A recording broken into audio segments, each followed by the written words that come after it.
The number crunchers tell us that once infected, blacks in this country are at least 6 times more likely to die from coronavirus than whites. It's worse for Hispanics than whites, too. There's been much hand-wringing about this lately, and ties to historical realities have been offered to explain this fatal discrepancy. We have to do better, they say.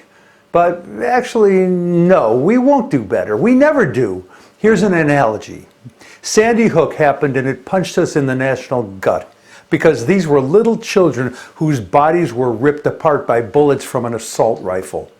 Columbine hadn't been enough to move us to action to ensure our children's freedom from gunfire death, partly because the victims were teenagers and we aren't quite as protective of older children.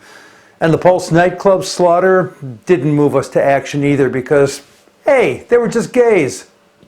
This one, though, the murder of so many little white kids, touched our hearts in ways that are locked into us from ancient times. So it would propel us to do something to prevent another ghastly, horrible massacre, of course. How'd that work out for us? Did anything happen to protect our little ones or anyone else? You know the answer. The discussion now isn't about domestic terrorists murdering children. It's about the way we set up people of color to suffer and die, including from coronavirus. It's the stinking education given to so many of them in rotting buildings with decades-old textbooks. It's the poor training, the minuscule job opportunities, the low wages, the unavailability of health care, the living where people breathe toxic exhaust from upwind industrial plants, and where there are food deserts that offer nothing to eat but crap. The reasons go on, and the point is that we haven't done anything about the things that leave people of color at significant risk. We aren't doing anything about that, and we won't do anything about that.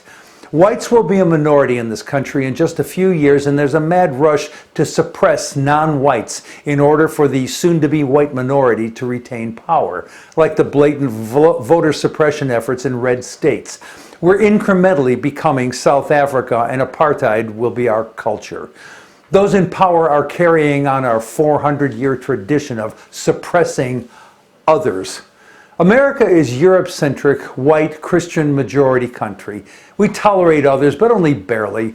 That leads to a Muslim ban, a declaration of shithole countries with little pushback from most of those with the greatest power, Native American subjugation, a southern border fuck you wall, gross immigrant detention facilities inhabited by families torn apart, and all the rest of our abominable actions toward those in America who aren't from European white Christian stock.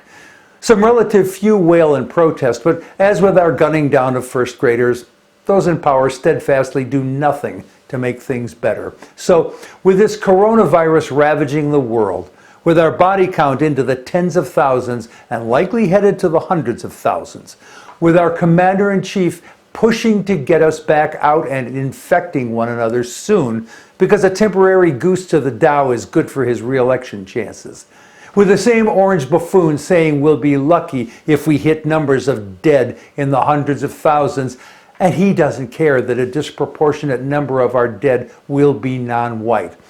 Hey, that's good for his election chances too. Don't expect anyone with the power to help others to make any efforts to stop the kill-off of people of color in America, because honestly, we just don't care about them. I'm Jack Altshuler.